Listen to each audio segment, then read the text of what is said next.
তো এখন তো তুমি যদি লিগের কোনো ম্যাচ দেখো, আমার 100 দর্শকও হয় না। হামজার সাথে দেখবো আমাদের এখানকার প্লেয়ারদের ডিফারেন্স অনেক, সমীর সাথে অনেক। হ্যাঁ, বিকজ ওই ক্লাব ফুটবলটা ওই স্ট্যান্ডার্ডে নিয়ে যেতে পারিনি। আমি যখন আবাহনী মাঠে প্র্যাকটিস করতাম, 4 থেকে 5 হাজার দর্শক শুধু প্র্যাকটিস দেখতে আসতো। যে আমি যদি আমার কেরিয়ার নিয়ে আরো কনসার্ন থাকতাম, আমি হয়তো অনেকে রেকর্ড ব্রেক করে ফেলতাম। তো আমাদের এখানে তো আসলে যারা ন্যাচারাল স্ট্রাইকার খেলে, তাদের আসলে গোল করার প্রতি কোনো প্যাশন নেই, কোনো হাঙ্গরি নেই। ফুটবলের প্রতি এখন আমাদের জেনারেশনে অন্যরকম একটা ফ্যাসিনেশন তৈরি হয়। ওই জায়গাগুলি নিয়ে আমার কাছে মনে হয় এখন আমরা প্রপার প্ল্যানটা করতে পারিনি। আমি যদি ফুটবল ফেডারেশনের 1 বছরের জন্য দায়িত্ব পাই, আমার Everyone, welcome back to yet another episode of the Puskas Paradox. Today is a very special episode because we are with someone who's been through the Bangladesh football journey on the pitch, in the grind, through the ups and downs. We are joined in by none other than Mr. Zahid Hassan Emily. Bhaiya, it's an honor to have you. Thank you very much. So, bhai, for someone who doesn't know, who is Zahid Hassan Emily in 3 words? Professional footballer, Okay.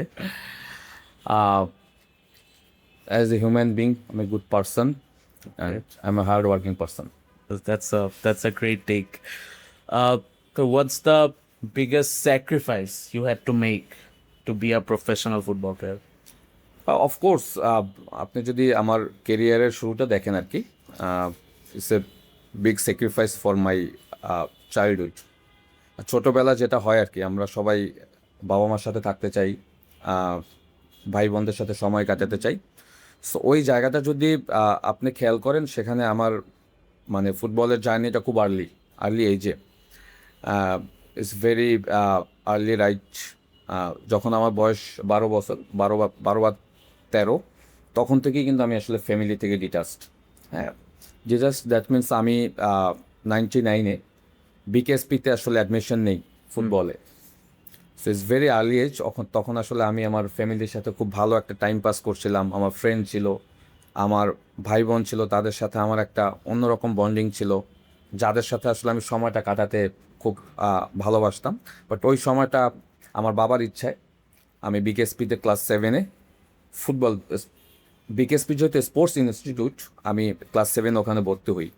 এবং তারপর থেকে আসলে আমার ফুটবলের জার্নিটা শুরু। এবং যেটা বললাম যে স্যাক্রিফাইসটা ওখানেই, যে আমার চাইল্ডহুড সময়টা যেখানে আমার কাটানো উচিত ছিল, সেটা থেকে আমি একটা ডিফারেন্ট জায়গায় গিয়ে আসলে আমার নেক্সট চাইল্ডহুডটাও অনেকটা গ্রাইন্ড দিয়ে গেছে তাই।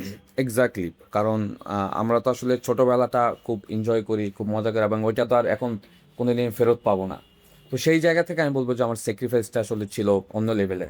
এবং আমার স্পষ্ট এখনও মনে আছে, 99-এর জুন মাসে যখন আমার বাবা আমাকে বিকেএসপিতে রেখে আসে।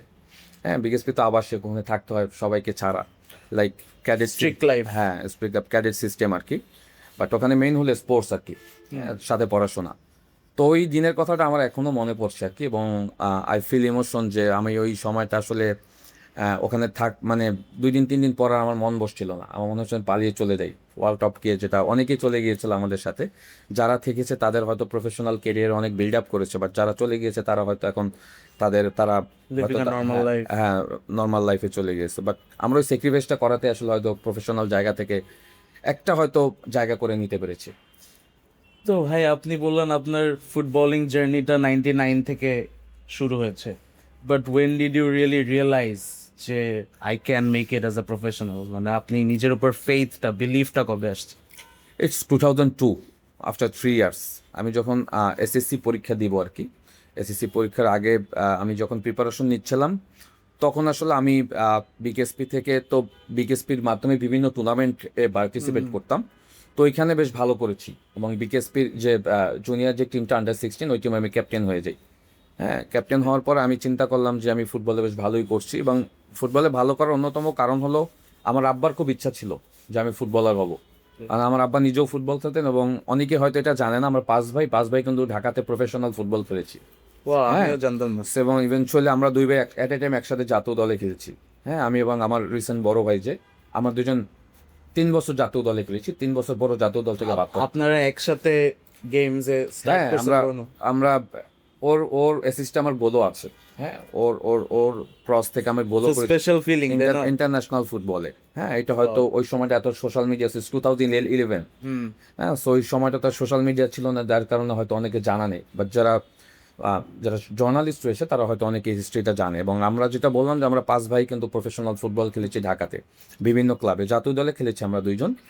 সো ওই জায়গাটা থেকে তো আমি ফুটবল প্লেয়ার হব এরকম একটা গ্যারান্টি ছিল, বাট এই লেভেলে খেলবো কিনা বা জাতীয় দলকে দীর্ঘদিন সার্ভিস দিব কিনা বা ক্লাব ফুটবলে এতদিন খেলবো কিনা, এইটা নিশ্চয়তা ছিল না। তো সেই নিশ্চয়তাটা আসলে বিকেএসপিতে ভর্তি হওয়ার পরে আসলে আমার মনের ভিতর থেকে আস্তে আস্তে সেই জায়গাটা তৈরি হয়। কারণ আমরা 5 ভাইয়ের ভিতরে কেউ বিকেএসপি স্টুডেন্ট ছিলাম না, শুধু আমি বিকেএসপিতে ভর্তি হয়েছি বিকজ আব্বা দেখছে যে আসলে বড় যে ভাইরা তারা আসলে তেমন সুবিধা করতে পারছে না, ক্লাব ফুটবলে খেলছে, বাট তার ইচ্ছা ছিল আমি জাতীয় দলে খেলবো, জাতীয় দলে অধিনায়ক হবো, দেশের প্রতিনিধিত্ব করবে, এরকম একটা ইচ্ছা ছিল আব্বার। যার কারণে তখন আব্বা অনেক কষ্ট করে আমাকে বিকেএসপিতে ভর্তি করেছে 99, দ্যাট মিনস 27 ইয়ার্স অ্যাগো।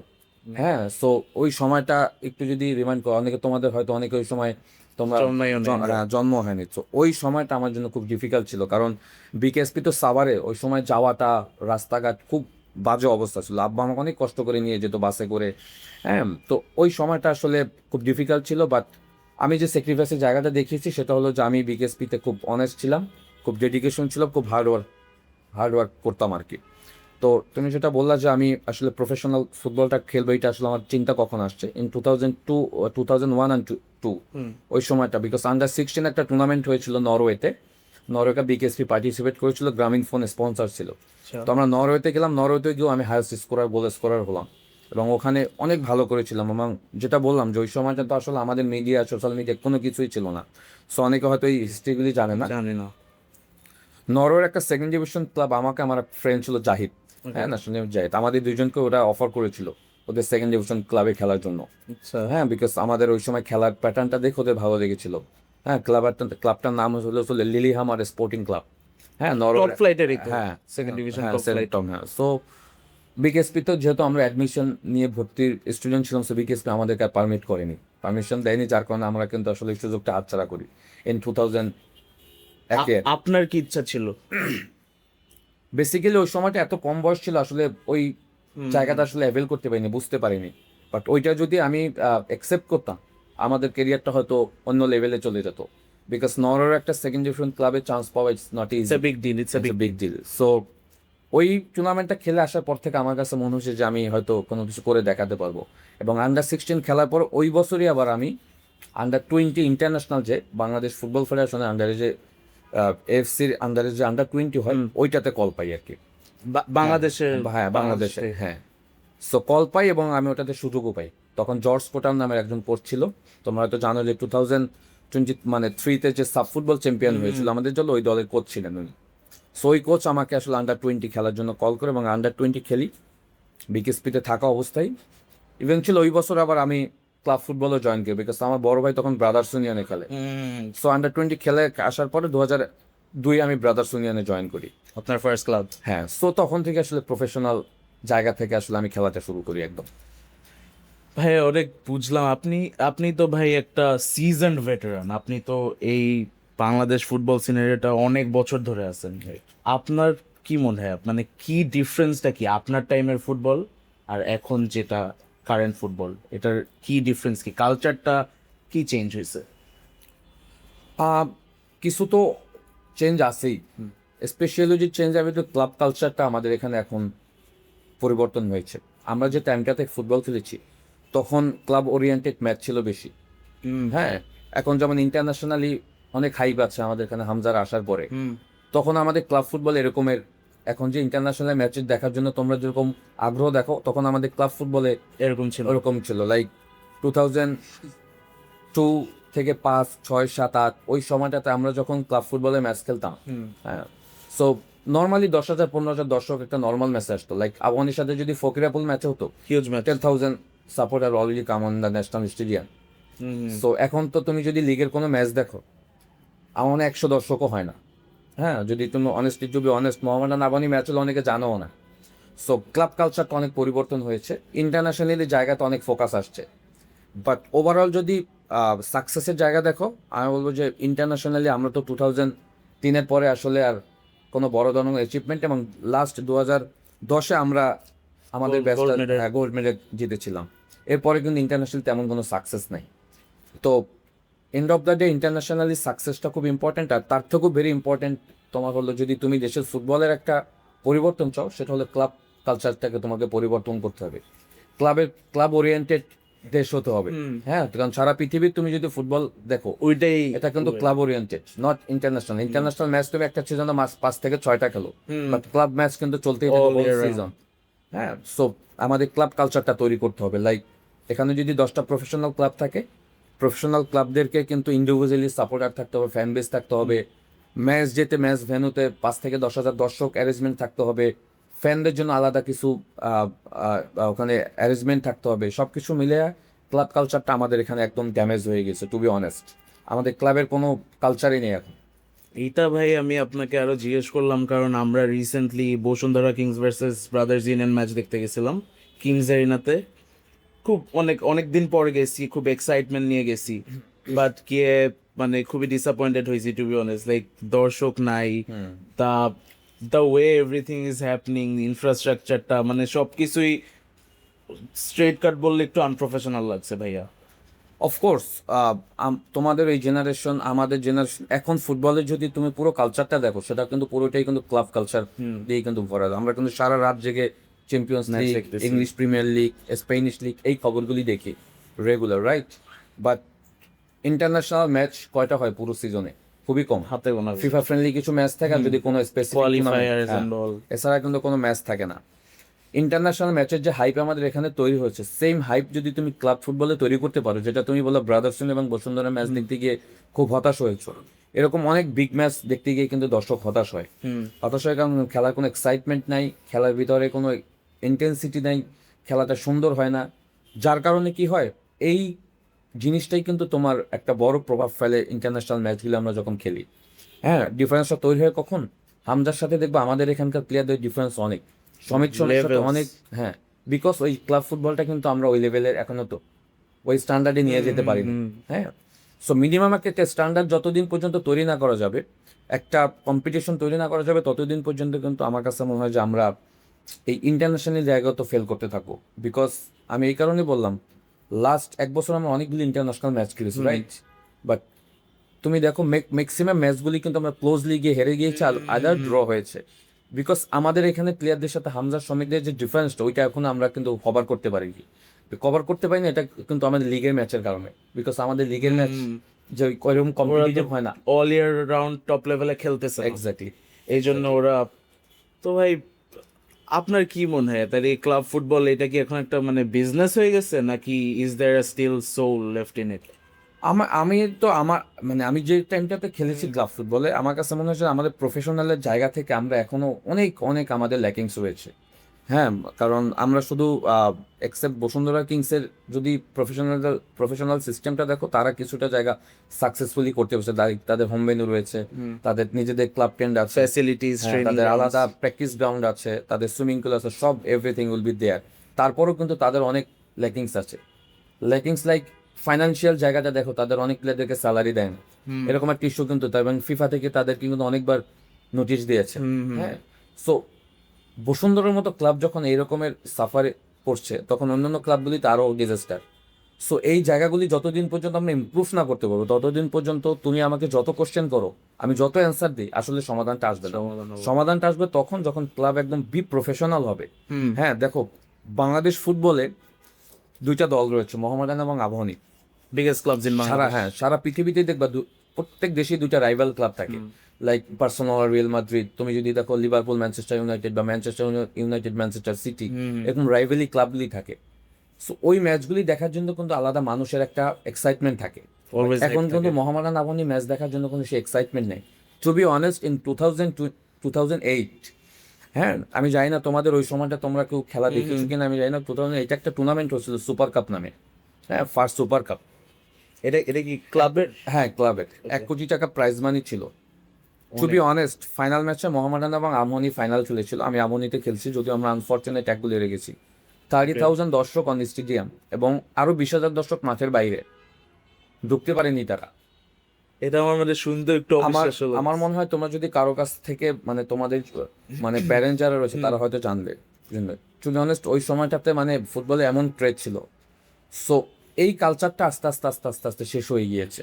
শেষ হওয়ার কারণে যেটা হয়েছে যে আমাদের পাইপলাইনের প্লেয়ার, ক্লাব কালচারটা বন্ধ হওয়ার কারণে প্লেয়ারদেরকেও মানুষ ইন্ডিভিজুয়ালি কম চিনছে।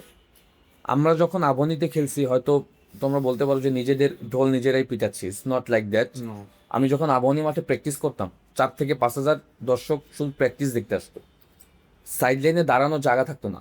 প্র্যাকটিস গ্রাউন্ডে শুধু প্র্যাকটিস দেখতে আসতো 4,000-5,000 মানুষ। আর ম্যাচ ডেতে তো কথাই নেই। সো ফ্যানদের এই এক্সাইটমেন্ট, প্যাশনটা হ্যাঁ, ওই প্যাশনটা এখন আর নেই। ইভেনচুয়ালি ইন্ডিভিজুয়াল আমাদের কিছু প্লেয়ারের খেলা দেখার জন্য আসতো, লাইক মি, মামুন, জাহিদ, ওয়ালি ফয়সাল। হ্যাঁ, তো ওই সময়টা মানে আমরা তো দেখে আসছি। তো এই সময়টাতে এসে আসলে আমি খুব হতাশ হই আমাদের ক্লাব কালচারের ক্লাব ম্যাচগুলি দেখে। তুমি যেটা বললা যে বসুন্ধরা ব্রাদার্সের ম্যাচ দেখতে এত সুন্দর এনভায়রনমেন্ট, এত সুন্দর গ্রাউন্ড, এত সুন্দর মাঠ, বা দর্শক নেই। দর্শক নাই। So, ওই জায়গাগুলি তুমি যতদিন ইমপ্রুভ না করতে পারবা, টু বি অনেস্ট আমরা ফুটবল ডেভেলপ করাটা ইটস ভেরি ডিফিকাল্ট, বিকজ সারা পৃথিবী কিন্তু ক্লাবরাই কিন্তু ফুটবলকে পরিচালনা করে, নট ইন্টারন্যাশনাল। হ্যাঁ, সো ক্লাব কালচারটা আমাদের তৈরি করাটা খুব ইম্পর্টেন্ট। ওকে, তো ভাই আপনি তো ক্লাব ক্লাব কালচারেও মানে ক্লাব ফুটবল সিনারিও তো অনেকদিন ধরে আছেন, আর ন্যাশনাল টিমের তো আপনি লেজেন্ড। বাট মানে আপনার কাছে অবভিয়াসলি আপনি যেটা বললেন যে ওভারঅল গ্রোথের জন্য club football is elemental, but আপনার কি মনে হয় মানে ক্লাব ফুটবলের সাথে ন্যাশনাল টিমের প্রেশারটা যদি আপনি কম্পেয়ার করেন, মানে কোনটা বেশি হার্ডার? দুইটা আসলে দুই রকম, টোটালি দুই রকম না। প্রেশার দুই জায়গাতেই রয়েছে। ইটস ডিপেন্ড অন আসলে কোন মোমেন্টে, কোন সিচুয়েশনে, কোন রকমের ম্যাচ খেলছো। হ্যাঁ, ইটস ডিপেন্ড অন আসলে লিগের ম্যাচে একরকম এক্সাইটমেন্ট থাকে, আর ইন্টারন্যাশনাল হলো তখন কিন্তু দেশের জন্য একটা দায়বদ্ধতা চলে আসে। তুমি যখন লাইক পাকিস্তানের সাথে ম্যাচ খেলবা বা ইন্ডিয়ার সাথে ম্যাচ খেলবা, রাইভাল যে দলগুলি আছে, তখন তোমার এক্সাইটমেন্ট কিন্তু হাইয়েস্ট লেভেলে থাকে। হ্যাঁ, সো ওইটা লেভেল, ওই ম্যাচগুলির সাথে ক্লাব ফুটবলের ম্যাচ কিছুটা ডিফারেন্স আছে, বাট এক্সাইটমেন্ট সেম। প্রফেশনাল প্লেয়ারদের সব ম্যাচই সেমই লাগে, they're always excited to play. Play এবং perform on the pitch. So internationally যেটা হয় যে একটা ডিউটিও পড়ে যায় আর কি দেশের জন্য, কারণ তোমার ন্যাশনাল ফ্ল্যাগ যখন তুমি এটা টাচ করে, যখন national anthem It's a very heavy thing. যখন, তখন কিন্তু তোমার আসলে ইমোশনের জায়গাটা অন্য লেভেলে চলে যায়, এবং তখন তোমাকে পারফর্ম করার জন্য কিন্তু দেশ তোমাকে সুযোগ করে দেয়, এবং সেটা তোমার মাস্ট করতেই হবে। হ্যাঁ, কারণ এটা এরকম যেটা ওয়ান কাইন্ড অফ ওয়ার, যুদ্ধের মতো। হ্যাঁ, 71-এ আমরা যেমন পাকিস্তানকে হারায়া দেশ স্বাধীন করছি, ওরকম আমি আমার পার্সপেক্টিভ থেকে বলছি, কারণ আমি যখন ন্যাশনাল অ্যানথেম গিয়ে ফুটবল ম্যাচ খেলতাম, তখন আসলে আমি দেশের জন্য খেলতাম। To be honest, not only me, সবাই এটাই করে। হ্যাঁ, তাহলে এটা যদি এরকম না হতো, তাহলে হামজা এখানে এসে খেলতো না। এটাই exactly. সো ওই এক্সাইটমেন্টটা তো আসলে ক্লাব ফুটবলের সাথে রিলেটেড করা যাবে না। ক্লাব ফুটবল যেটা হয় যে ক্লাব রেগুলার ম্যাচ চলতে থাকে, এক একটা ম্যাচের এক এক রকম এক্সাইটমেন্ট থাকে, এক একটা ম্যাচের এক এক রকমের ভ্যালু থাকে, লাইক ছোট ম্যাচ, বিগ ম্যাচ, এরকমের অনেক অপশন থাকে। বাট জাতীয় দলে কোনো ছোট ম্যাচ আর বড় match, When you play for your country, every match was big, every match is big. So ওই জায়গাটা আমি বলবো যে জাতীয় দলে খেলার জন্য আমি মনে করি যে যারা খেলে বা যারা আমরা খেলেছি, ওইখানে পারফর্ম করাটা আসলে অনেস্টলি খুবই গর্বের এবং খুবই প্রাউডের।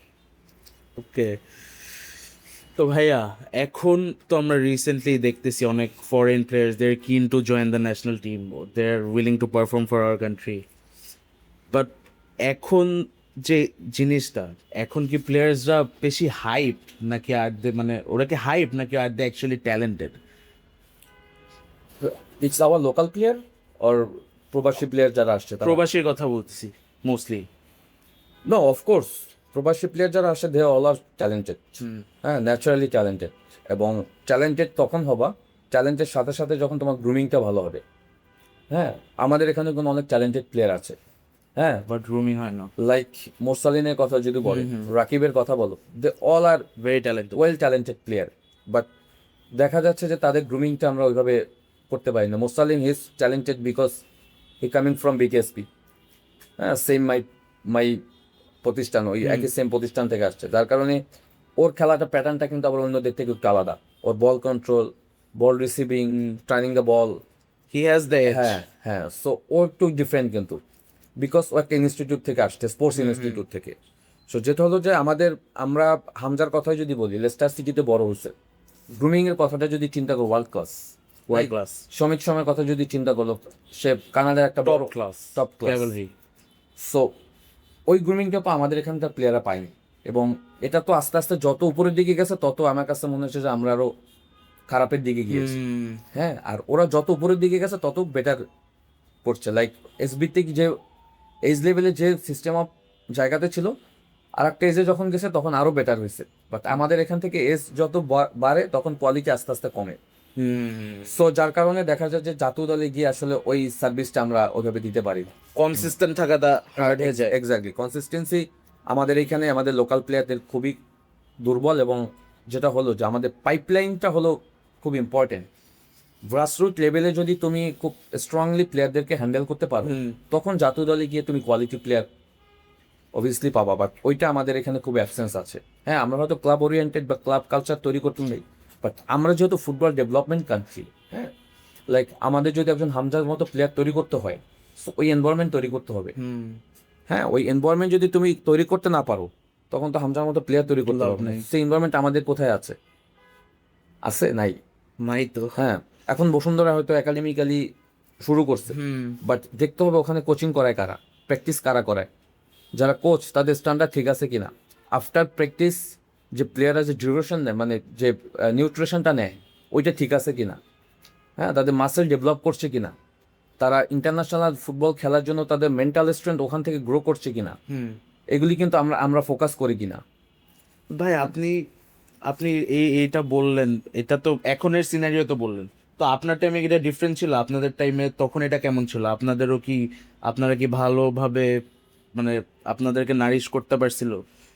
ট্যালেন্ট বাদে বলতেছি আর কি। আমাদের যেটা হয়েছে যে আমাদের সময় তো আরো ডিজাস্টার ছিল।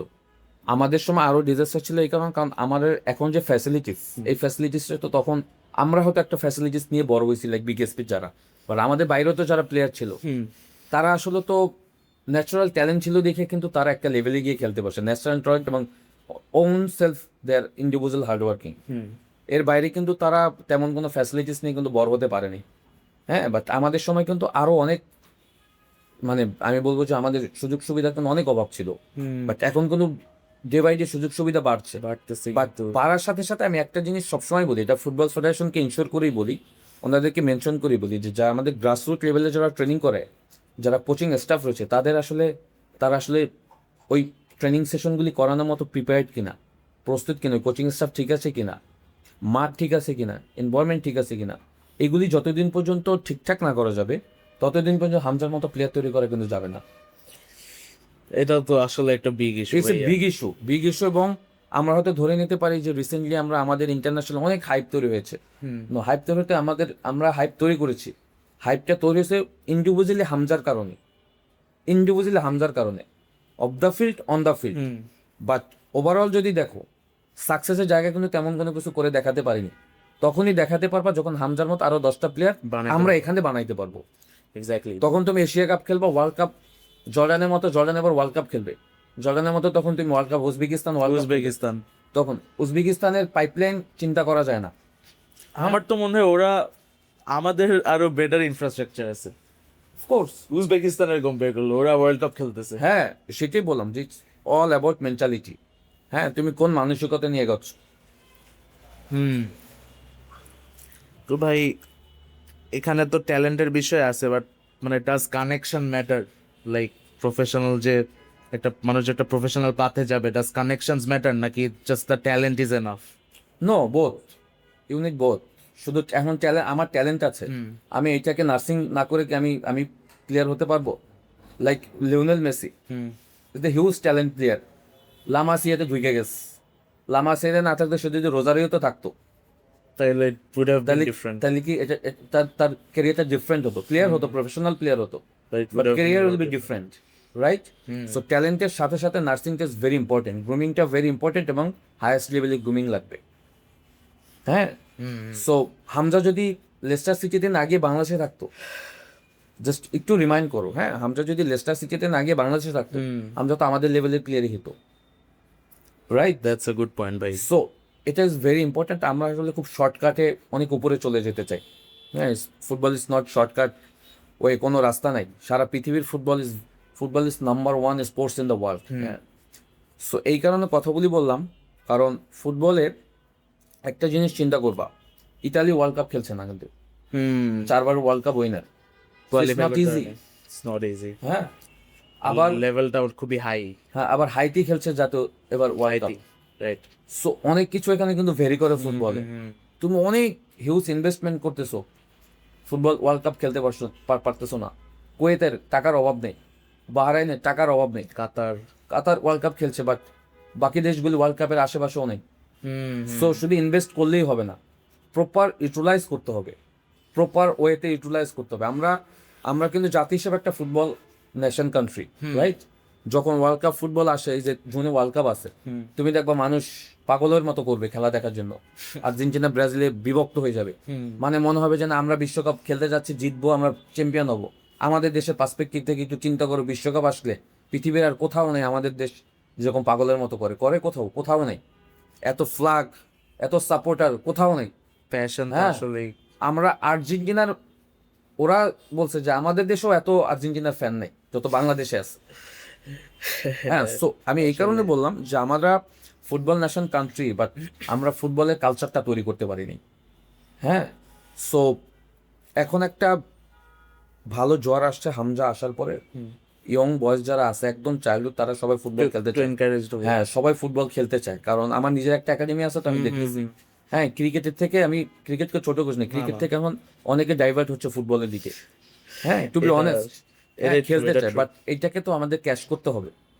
হ্যাঁ, এটাকে ইউটিলাইজ করতে হবে, ইগনোর করলে হবে না। সো প্রপার ওয়েতে বাচ্চাদের খেলার এনভায়রনমেন্ট তৈরি করতে হবে। হ্যাঁ, এখন কিন্তু বাচ্চা একটা ভালো মাঠে খেলতে চায়। সো এই পরিবেশটা যতদিন তৈরি করতে না পারবো বাচ্চাদের খেলার জন্য, এবং শুধু খেলার জন্য না, ওদেরকে প্রফেশনাল সিস্টেমটা দেখাইতে হবে। হ্যাঁ, আমরা একটা সময় বলতাম যে 14, 15, 16 বছর বয়স পর থেকে আমরা ফুটবল খেলা শিখবো। সারা পৃথিবীতে কিন্তু সেইটা বলে না। আফটার 8, হ্যাঁ, বিলো 10 তোমার বেসিক শুরু হয়। হ্যাঁ, বিলো 10 বেসিক সব শেষ করে ফেলতে হবে। বল কন্ট্রোল, বল রিসিভিং। হ্যাঁ, আফটার 10 ট্যাকটিক্যালি তুমি আস্তে আস্তে তাদেরকে গ্রুমিং করবা। সারা পৃথিবীতে এটাই হয়, বাট আমরা এখানে চিন্তা করি না 13, 14 বছর, 15 বছর হোক, তারপরে ওদের বেসিক শেখাবো না। যার কারণে কিন্তু আমাদের ওই যে একদম পিছিয়ে যাচ্ছে, এবং যখন জাতীয় দলে যায় তখন কোয়ালিটি প্রবলেম হয়ে যায়।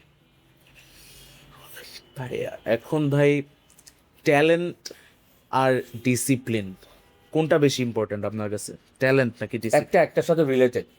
হ্যাঁ, এখানে মানে কোনোটা থেকে কোনোটাকে বাদ দেওয়া যাবে না। এখন আমার অনেক চ্যালেঞ্জ আছে, হ্যাঁ, কিন্তু আমি সারা রাত নাইট ক্লাবে ঘুরলাম, আমি প্র্যাকটিস করলাম না, আমি ফ্রেন্ডদের সাথে আড্ডা দিলাম, নো, ওই ট্যালেন্ট দিয়ে কিচ্ছু হবে না। বরং ট্যালেন্টের থেকে ডিসিপ্লিন ইম্পর্টেন্ট। হ্যাঁ, কারণ আমার চোখের সামনে আমার অনেক ফ্রেন্ড প্লেয়ার আছে যাদেরকে দেখছি তাদের কোয়ালিটি ছিল না, বাট হার্ড ওয়ার্ক করতে করতে ডিসিপ্লিন মেনটেন করে তারা জাতীয় দলে চলে গেছে।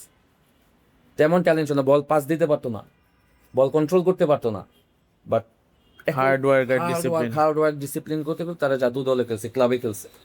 আবার অনেক ট্যালেন্ট প্লেয়ার দেখছে আমাদের থেকে বেটার প্লেয়ার ছিল, হ্যাঁ, এখন কোনো খবর নেই, হার্ড ওয়ার্ক করে নাই, কিচ্ছু না, সে মনে করছে সে হয়তো অটোমেটিক প্লেয়ার হয়ে যাবে। সো কোনো অসুবিধা নেই। আরেকটা এক্সাম্পল সেটা হলো ক্রিস্টিয়ানো রোনালদো বা Lionel Messi, they all are talented player, বা তারা কি প্র্যাকটিস না করে থাকে? তারা কি ঘুমায় থাকে? তারা কি সারাদিন ফ্যামিলি নিয়ে ঘুরে? নো, আমরা হয়তো দেখি না। হার্ড ওয়ার্ক, অলওয়েজ ট্রেন করে। হ্যাঁ, যখন মানে ব্রেস্ট টাইম থাকে জিমে গিয়ে পড়ে থাকে। হ্যাঁ, লিওনেল মেসি, ক্রিস্টিয়ানো রোনালদো বা লুকা মডরিচ যারা আছে, যারা লিজেন্ডারি প্লেয়ার, দে ওন লাইফে তারা কত যে হার্ড ওয়ার্ক করছে চিন্তা করা যাবে না। সুতরাং ডিসিপ্লিন, ট্যালেন্ট, এভরিথিং ইউনিট। আপনার টপিক, আপনাকে নিয়ে যদি বলি ভাই, আপনি তো বাংলাদেশের all time second top scorer, ঠিক আছে? এটা কি আপনার মানে এই রেকর্ডটা কি আপনার স্যাটিসফাইং লাগে, নাকি does it feel like an unfinished business? To be honest, আমি আসলে এটা আমার কাছে খুবই মানে ইয়া লাগে আর কি, মানে অ্যাজ এ পার্সোনালি আমি আসলে আমার প্লেইং ক্যারিয়ার অনেক লেজি ছিলাম, অলস ছিলাম। আমি যদি হার্ড ওয়ার্ক করতাম, আমি যদি একটু ডিসিপ্লিন আমার ছিল, বাট আমি একটু লেজি ছিলাম। লাইক এরকম যে আজকে একটা ট্রেনিং সেশন আছে, আমি খুব লেজি লাগতেছে, আমি কোচের কাছে একটা মিথ্যা অজুহাত দিয়ে হয়তো ট্রেনিং সেশনটা মিস দিছি। টু বি অনেস্ট, আমি এখন সত্যি কথা বলছি। অনেক হয়তো এগুলি কথাগুলি বলবে না, বাট ওই ট্রেনিং সেশনটা যদি আমি করতাম আজকে আমার ইন্টারন্যাশনাল গোল থাকবে 30টা, যেখানে আমার এখন গোল 17টা বা 16টা এরকম। হ্যাঁ, সো ইভেনচুয়ালি ক্লাব ফুটবলে আমার লিগের 8 গোলের জন্য আমার 100 গোল হয় না লিগে, 92 গোল। হ্যাঁ, সো আমার হয়তো 120 গোল থাকতো বা 150 গোল থাকতো লিগে যদি আমি ওই ট্রেনিং সেশনগুলি করতাম। হ্যাঁ, সো ইন প্লেইং কেরিয়ার আমি অনেক অলসতা দেখেছি, এবং আমি যখন আমার ফুটবল কেরিয়ারটা শেষ করেছি, আমি যখন লাস্ট ম্যাচটা খেলেছি, তারপর থেকে আমি অনেক রাত ঘুমাইতে পারিনি।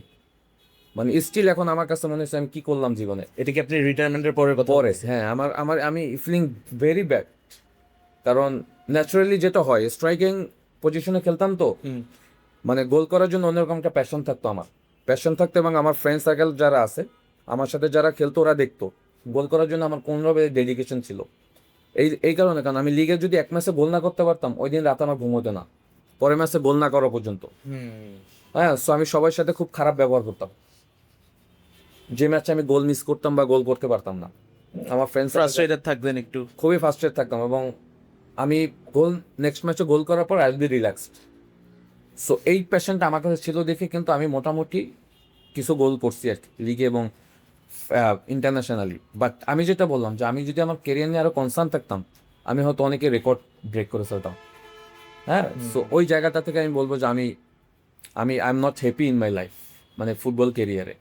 হ্যাঁ, অনেকে হয়তো আমাকে বলবে যে ভাই আপনি এতগুলো গোল করছেন বা সবই তো ঠিক আছে, না আমি আমার ট্যালেন্টটাকে প্রপার ইউটিলাইজ করিনি।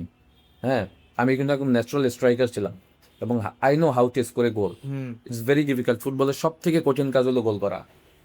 হ্যাঁ, তুমি এখন দেখো আমাদের যে বাংলাদেশ দলটা যে কোনো স্ট্রাইকার নেই। ভাই আমি আপনাকে এটাই বলতাম যে আপনি একটা প্রলিফিক গোল স্কোরার, মানে আপনি কনসিস্টেন্ট ছিলেন অনেক। আপনি এমন হয় নাই যে হাই এরপরে আপনি একদম আপনি আপনি একটা সার্টেন লেভেলে অনেক বছর ছিলেন। এখন আমাদের ন্যাশনাল টিমে কোনো প্রপার টার্গেটম্যানটা নাই, like just goal scorer, just যার কাজ জাস্ট হি উইল স্কোর। মানে আপনার মতো এরকম একটা consistent number 9 goal scorer, target man, poacher যেটাই বলেন, এটা why are we missing? It's depend on your self.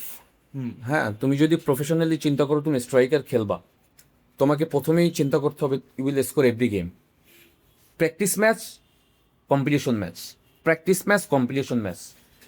তুমি যখন প্র্যাকটিস ম্যাচে রেগুলার গোল করবা it's heavy to continue on the competition match, right? তুমি প্র্যাকটিস ম্যাচে গোল করবা না, এটা কিন্তু তুমি গিয়ে তোমার কম্পিটিশন ম্যাচে এটা কিন্তু অ্যাবসেন্স থাকবে। সো আমার জায়গা থেকে আমি বলি আমি প্র্যাকটিস ম্যাচে রেগুলার গোল করার চেষ্টা করতাম। হ্যাঁ, সো ওইটাই কিন্তু একটা হেভিটা আমার কম্পিটিশন ম্যাচে আসতো। অনেক হাঙ্গরি থাকে। হ্যাঁ, হাঙ্গরি থাকতাম। Eventually striker is a natural position, মানে ন্যাচারাল ট্যালেন্ট অন পজিশন, এটা কেউ তোমাকে বানাই দিতে পারবে না। হ্যাঁ, তুমি যদি সারা পৃথিবীর স্ট্রাইকারদের অবস্থা দেখো, লাইক লেভানডস্কি, সার্জিও এগুয়েরো ছিল, Luis Suarez, right now Harry Kane. হ্যাঁ, সো ওরা কিন্তু ওই আন্ডার 10 আন্ডার 8 থেকেই কিন্তু ওরা স্ট্রাইকার। ইটস নট লাইক 20 বছর বয়সে স্ট্রাইকার না, ওদের তুমি প্লেইং ক্যারিয়ার দেখো একদম শুরু থেকে, একদম আন্ডার এজ থেকে তারা স্ট্রাইকার।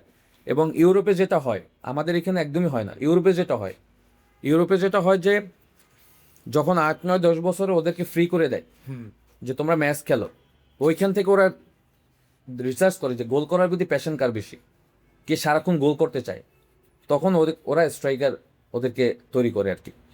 হ্যাঁ, ন্যাচারাল ওদেরকে স্ট্রাইকিং পজিশনটাতে দেয়, ওখান থেকে ওদেরকে নারিশ হ্যাঁ করে। হ্যাঁ, স্ট্রাইকিং পজিশনে দেয়। সো আমাদের তো এই কালচারটা আমাদের নাই, একদমই নাই। আমরা চিন্তা করি 18, 19, 20 বছর বয়সে গিয়ে আসা পজিশন চেঞ্জ করবো না, তারপরে আমি স্ট্রাইকার খেলবো, আমি মিডফিল্ড খেলবো বা সেন্টার ডিফেন্ডার খেলবো।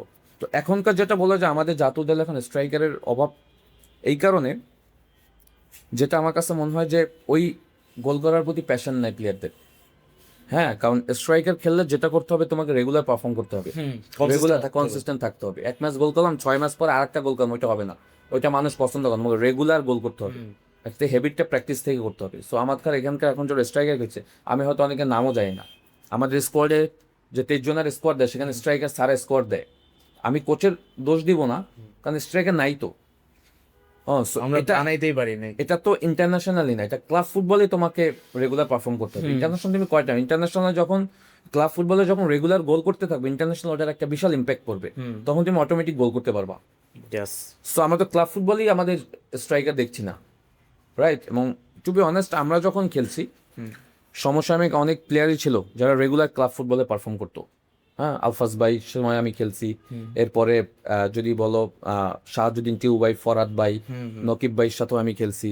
তারপরে জেনারেশন, আমাদের জেনারেশনের কথা যদি বলো, আমি, মিথুন চৌধুরী, এনামুল ভাই, আমরা রেগুলার ক্লাব ফুটবলে গোল করতাম।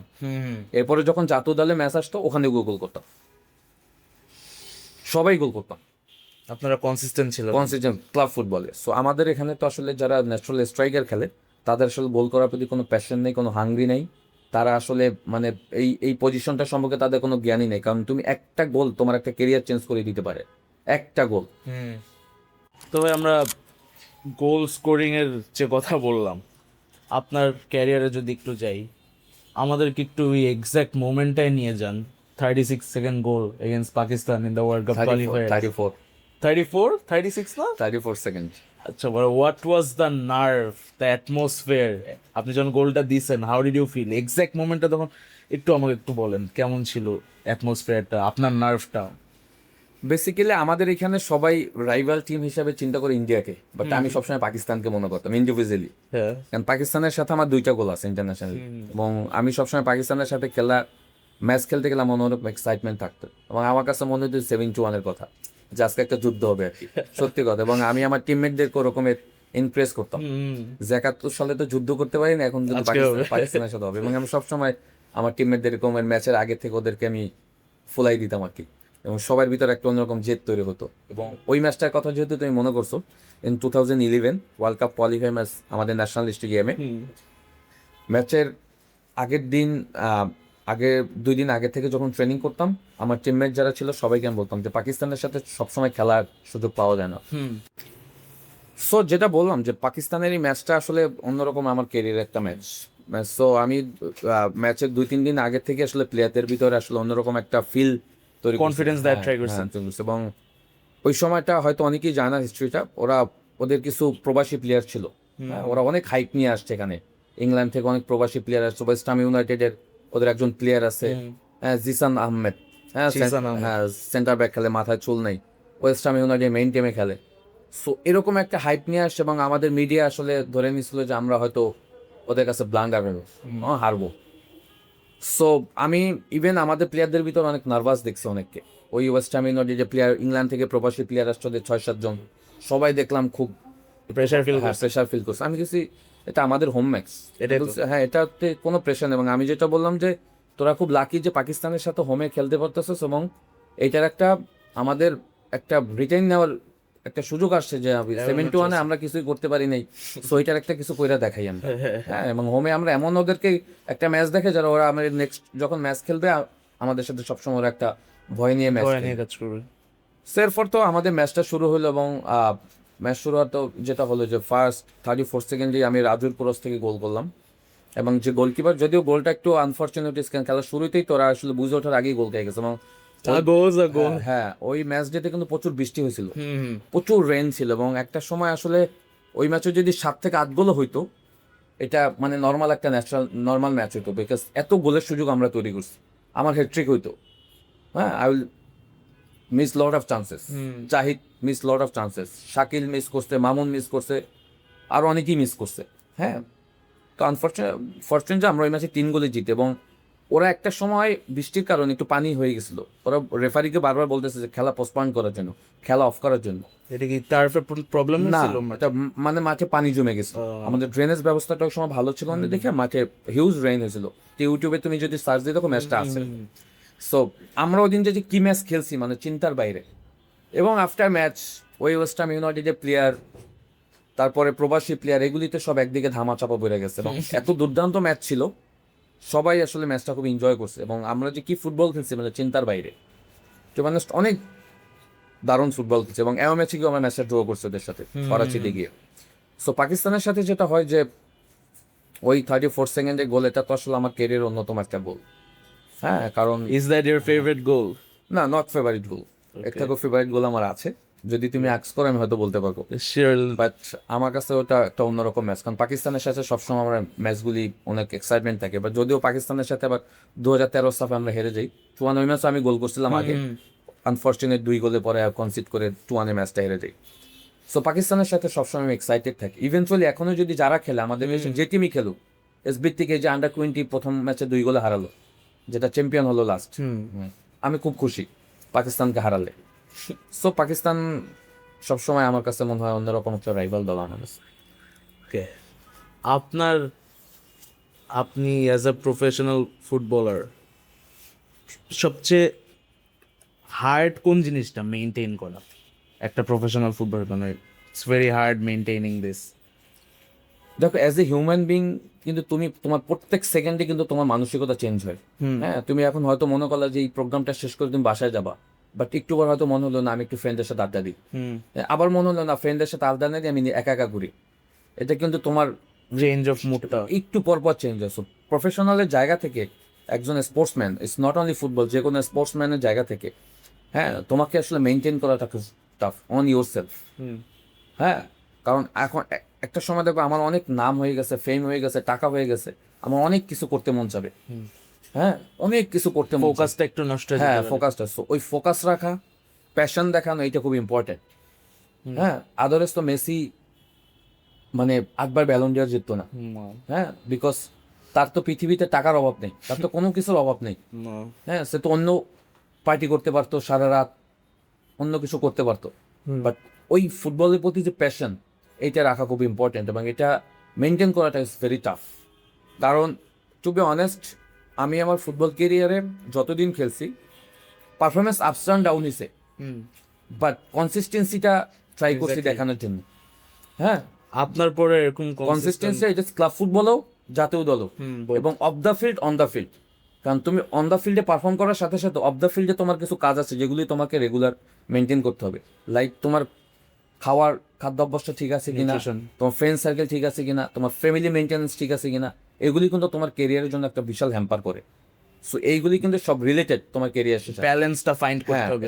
সো এই মেনটেনেন্সগুলি যদি ঠিকঠাক না হয় তখন কিন্তু তোমার কেরিয়ারে আপস অ্যান্ড ডাউন অনেক হবে।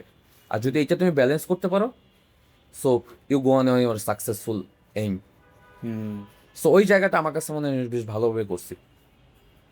ডেফিনেটলি।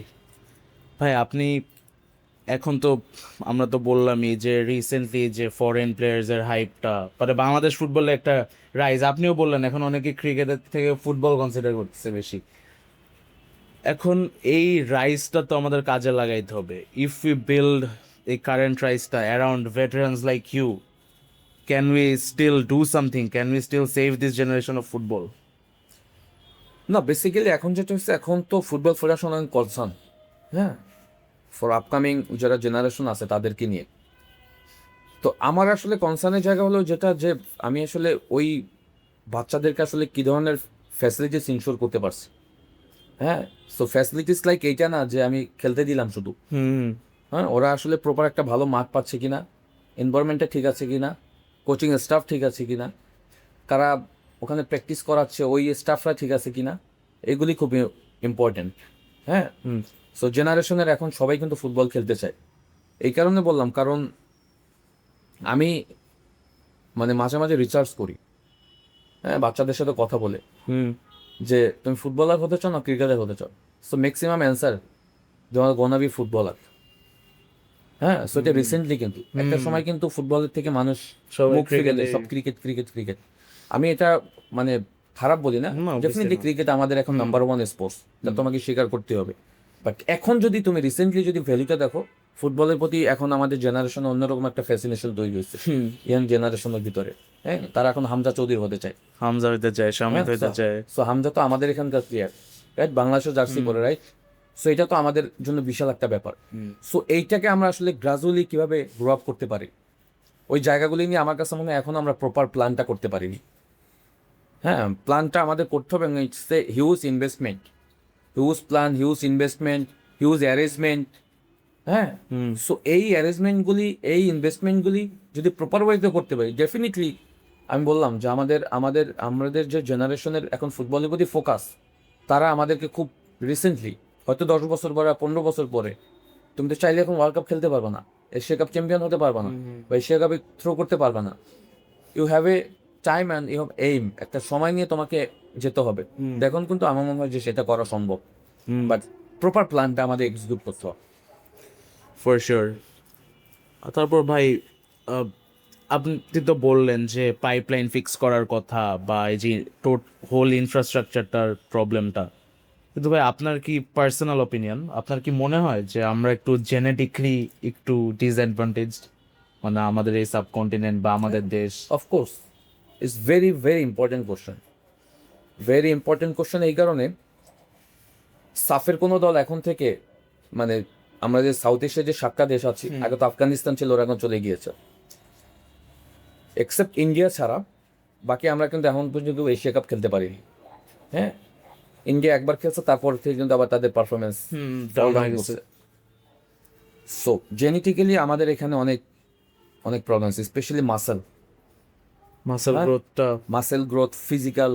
হ্যাঁ, সো এটা একদিক থেকে খুব ইম্পর্টেন্ট, আবার আর দিক থেকে ট্যাকটিক্যালি যদি চিন্তা করো, ট্যাকটিক্যাল ইস্যুগুলো খুব ইম্পর্টেন্ট।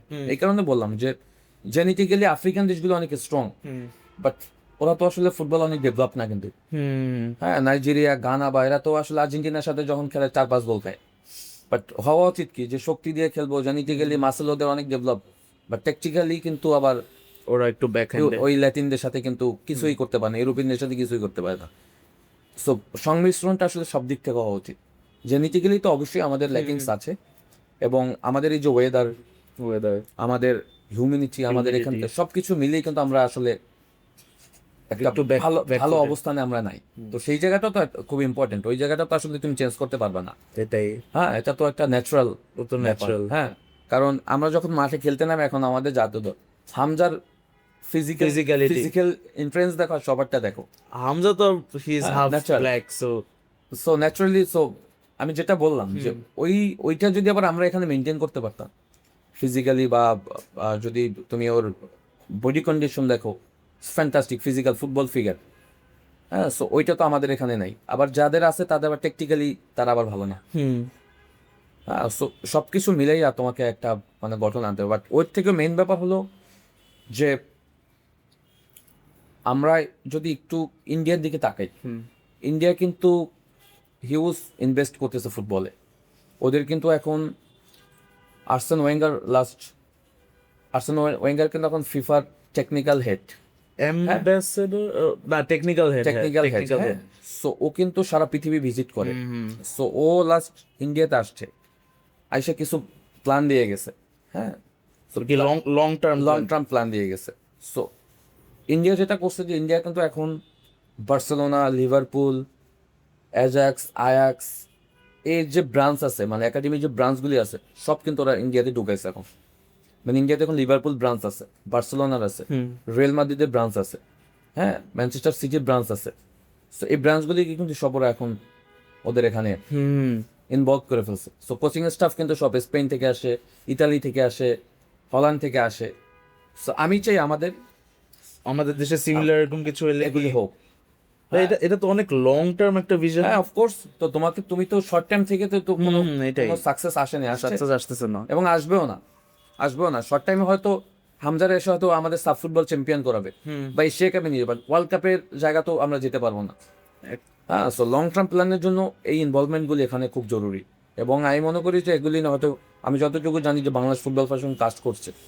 হ্যাঁ, সো আর একটা ব্যাপার হলো যে আমাদের এখানে মাঠ খুব সমস্যা, field is very important. Dhaka সিটিতে কোনো ফিল্ড নেই, নট এনাফ ফিল্ডস। হ্যাঁ, এবং ফিল্ড থাকতে হবে না, সেটা প্রপার একদম লেভেল ফিল্ড থাকতে হবে, যেখানে বাচ্চারা খেলে মজা পাবে, ট্রেনিং করে আরাম পাবে।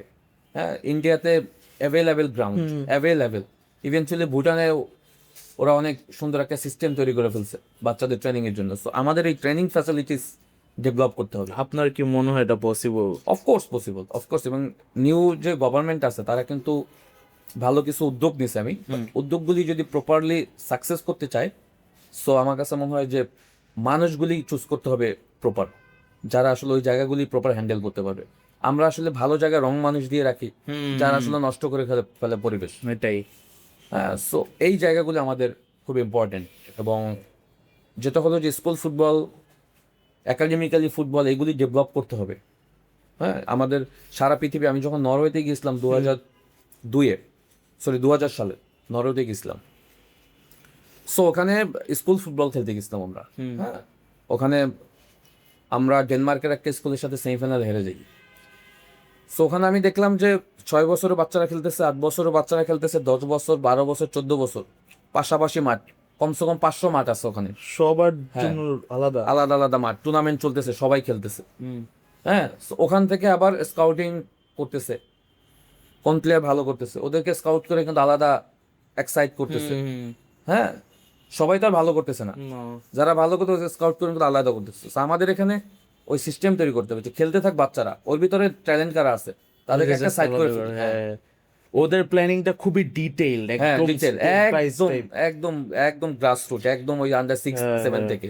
আর আমরা এখানে চিন্তা না 10-12 বছর হোক, তারপরে হবে হবে এখনো আমাদের এই প্ল্যান। বাট আমি চাই 6 বছর থেকে, যে আমার যে একাডেমিতে আছে ওখানে আমি 6 বছর 5 বছর সবাই খেলুক। এখনই তো ওর বল পাস দেওয়ারও দরকার নাই, রিসিভ করারও দরকার নেই, 6 বছর 8 বছরে গিয়ে করুক। বাট শিখুক এখন থেকে, যেটা আমরা 12 বছরে গিয়ে শিখি সেটা 8 বছরে শিখুক। সো এই কালচারটা তৈরি করা খুব important. That's a very good point ভাই। ঠিক আছে ভাই, আরেকটা প্রশ্ন ছিল। সেই প্রশ্ন হচ্ছে, আপনি তো অলরেডি বলছেন এই ফিল্ড প্রবলেমটা, যে নট এনাফ ফিল্ডস, বাট এখন তো মনে করেন আমরা ফুটবল খেলতেছি টার্ফসে, টাকা দিয়ে খেলতেছি, এটা নিয়ে আপনার কি ওপিনিয়ন?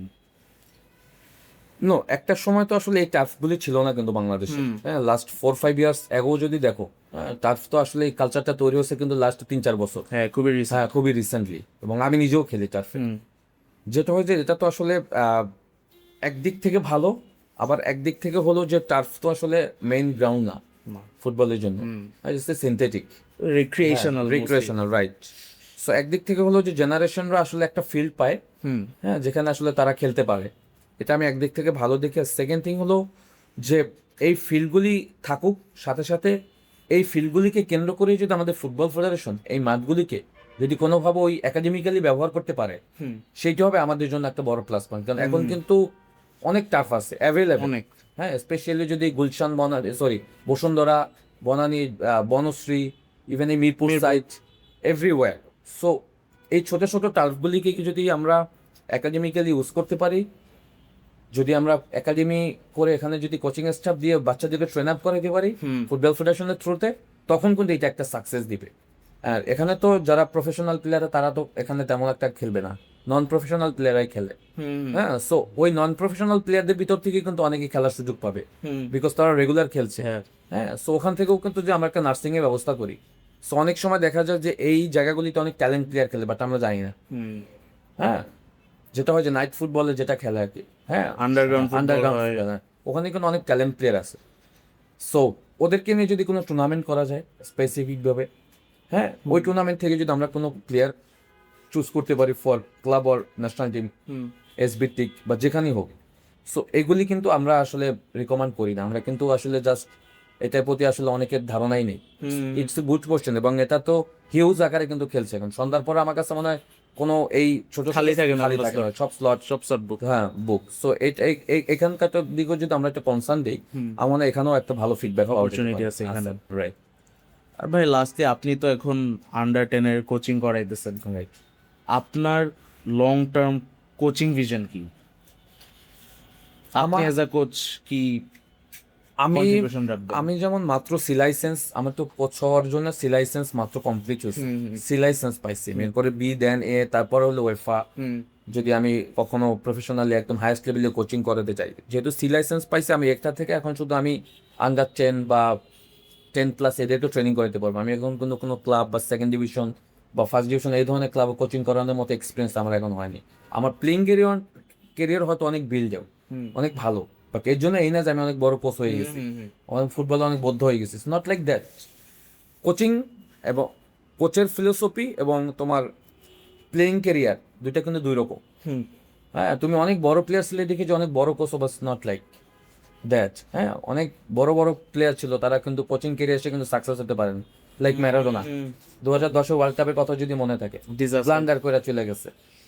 বাট ওয়ার্ল্ডের সর্বকালের সেরা প্লেয়ার, লাইক সো সেইখান থেকে আমাদের কোচিংয়ের জায়গাতে শেখার অনেক ব্যাপার আছে। সো এই মুহূর্তে আমাকে যেহেতু বলছো, আমি আসলে বাচ্চাদের নিয়ে কাজ করতে খুবই আগ্রহী এবং খুব স্বাচ্ছন্দ্য ফিল করছি। আমার যে একাডেমিটা আছে ডিবক্স ফুটবল একাডেমি, আমি এখানে বিলো 10 এবং 10+, দুইটা ক্যাটাগরিতে প্র্যাকটিস করে, এবং ওখানে অনেক ট্যালেন্টেড প্লেয়ার আছে যারা শুরুতে পাসও দিতে পারতো না, তারা এখন বেশ ভালো করছে এবং তাদের আগ্রহ জায়গাটা আমি দেখে খুবই হ্যাপি। হ্যাঁ, তারা শিখতে চায়, তারা খেলতে চায় ফুটবল। সো আমার যেটা ফিউচার প্ল্যান আছে ডিবক্স, তো আমি চাইলেই প্ল্যান করতে পারবো না। ওরা যদি একাডেমিক্যালি আমাকে হেল্প করে, আমার ইচ্ছা আছে এটাকে একটা স্কুল, ফুটবল স্কুল করা। ওকে। হ্যাঁ, ফুটবল স্কুলে রূপান্তরিত করুন। জায়গাটা অনেক সুন্দর। এখানে ফুটবলের সাথে সাথে আমি যদি আবাসিক করে ফেলা যায়, হ্যাঁ, ট্যালেন্ট প্লেয়ারদেরকে যদি স্কলারশিপ দিয়ে এখানে রেখে দিয়ে ট্রেনিং করানো যায় দীর্ঘমেয়াদী প্ল্যান করে, তখন কিন্তু আসলে এই প্লেয়াররা কিন্তু একটা সময় কিন্তু জাতীয় দল অনেকদিন সার্ভিস দিবে। বাট এখন যারা খেলছে তারা হয়তো একটা সময় চিন্তা করছে শরীর স্বাস্থ্য ঠিক রাখার জন্য খেলছি, বা মাঠে আসছি টাইম পাস করার জন্য, তখন কিন্তু তারা প্রফেশনাল জায়গাটা কিন্তু বুঝবে। হ্যাঁ, যদি স্কুলটা করা যায়, ফুটবল স্কুল। হ্যাঁ, তো আমাদের এখানে কোনো ফুটবল স্কুল খুবই কম। সারা পৃথিবীতে ফুটবল স্কুল আছে, ওখানে খেলাও শেখায়, পড়াশোনাও শেখায়। হ্যাঁ, তো বাংলাদেশে তো মনে হয় না। না এই কালচার, বাট এই কালচারগুলি তৈরি করা উচিত। তো এই প্ল্যান আমার আছে, বাট এটা তো আসলে প্ল্যান করলেই হবে না, এটা এক্সিকিউট করা ভেরি টাফ আমাদের এই কালচার থেকে। বাট আই হোপ, দেখি কি করা যায়, প্ল্যান আছে, হোপফুলি করতে পারবো ইনশাল্লাহ ইনশাল্লাহ। ভাই একটা হাইপোথেটিক্যাল সিচুয়েশন, ঠিক আছে, ধরেন আপনাকে 1 বছরের জন্য পুরো বাংলাদেশের বোর্ডের পাওয়ার দিয়ে দেওয়া হলো for a year, what's the first thing you would change? আমি যদি ফুটবল ফেডারেশনের 1 বছরের জন্য দায়িত্ব পাই, আমার মেইন ফোকাস থাকবে আসলে গ্রাসরুট ফুটবল, যেটা আর কি পাইপলাইন, যেখান থেকে আমাদের প্লেয়াররা তৈরি হয়, ওইটাকে একদম স্ট্রং করা। এভেনচুয়ালি আমি ওই জায়গাটাতে মানে কিছু রেস্ট্রিকশন দিয়ে দেবো, যে যারা একদম প্রফেশনাল কোচ আছে আর কি, হাইয়েস্ট লেভেলের কোচিং স্টাফ, তাদেরকে দিয়ে আমি নার্সিং করাবো। হ্যাঁ, ওই জায়গাটা নিয়ে কাজ করবো। সেকেন্ড থিং হলো, আমি আমাদের ক্লাব ফুটবল যেটা আছে, ক্লাব কালচারটা আমি তৈরি করবো। গভর্নমেন্টের হেল্প নিয়ে আমি ক্লাবগুলিকে স্টাবলিশড করে ফেলবো। ইভেনচুয়ালি ইন্টারন্যাশনাল থেকে ক্লাব ফুটবলে যত মানুষের ইনভলভমেন্ট বেশি থাকে, ওই জিনিসটার প্রতি আমি বেশি জোর দিব। যখন তুমি ক্লাব কালচার তৈরি করতে পারবা, মানুষের ইনভলভমেন্ট ক্লাব ফুটবলের প্রতি ফোকাস আসবে, তখন অটোমেটিক ইন্টারন্যাশনালি তুমি সাকসেস পাবা এবং মানুষ অটোমেটিক আসবে। Excellent point. তোমার কিন্তু ইন্টারন্যাশনালি তোমার ওই হাইপ দেখানোর কোনো দরকার নেই, হামজাকে আইনা দর্শক দেখানোর কোনো দরকার নেই। তুমি যখন ক্লাব ফুটবলের রেগুলার দর্শক ইনভলভমেন্ট থাকবে, ইন্টারন্যাশনালি অটোমেটিক আসবে। হ্যাঁ, সো ক্লাব কালচারটা আমি একদম স্ট্রংলি বিল্ড আপ করবো। এবং আর একটা জিনিস করবো, সারা পৃথিবীতেই প্লেয়ার সাপ্লাই দেয় ক্লাবগুলি। হ্যাঁ, মেসিকে কে সাপ্লাই দিছে? বার্সেলোনা। বার্সেলোনা ইয়োর টিম, ও তো ডাইরেক্ট মেইন টিম থেকে আসে না, লামাসিয়া। সো প্রত্যেকটা ক্লাবের আমি সেকেন্ড টিম রাখবো, থার্ড টিম রাখবো, 2-3টা টিম থাকতে হবে, যেখান থেকে প্লেয়ারের ওই মানে রেডি প্লেয়ার আমি কিনবো না। আমরা তো এখানে সিজন শেষ হলে আরেকটা ক্লাব থেকে ওকে ধরে নিয়ে নো, 10 জন প্লেয়ার আমি আমার সেকেন্ড টিম থেকে মেইন টিমে চান্স দেব প্রত্যেক বছর। এরকম টার্গেট নিয়ে আমি ক্লাবগুলিকে, মানে ম্যান্ডেটরি থাকতেই হবে, যে team second team your team না রাখবে, তারা প্রফেশনাল ক্লাবে খেলতে পারবে না, প্রফেশনাল লিগ খেলতে পারবে না। এবং হায়েস্ট লেভেলে কোচিং স্টাফ দিয়ে তাদেরকে ট্রেন আপ করাইতে হবে। সো এই জন্য তো অফকোর্স হিউজ ইনভেস্টমেন্ট নেব। আমি গভর্নমেন্টের সাপোর্ট নেবো, ফিফার সাপোর্ট নেব, আমি এফসির সাপোর্ট নেব, নিয়ে আমি ক্লাবগুলিকে স্টাবলিশ করবো।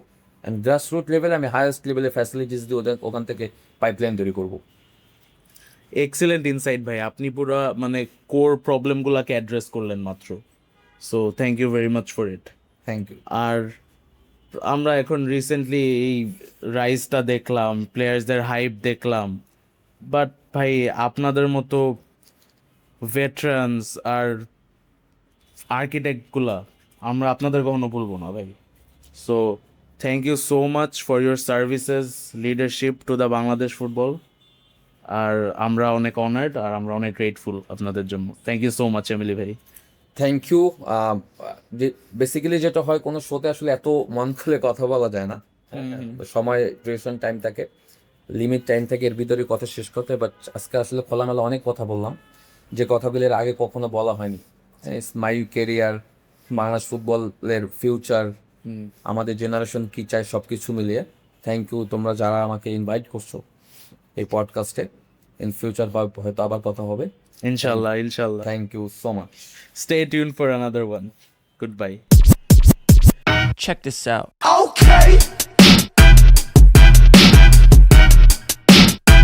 I look good. Okay. On the street and I got my swag on. Okay. Get the money, gotta get my bag on. Okay.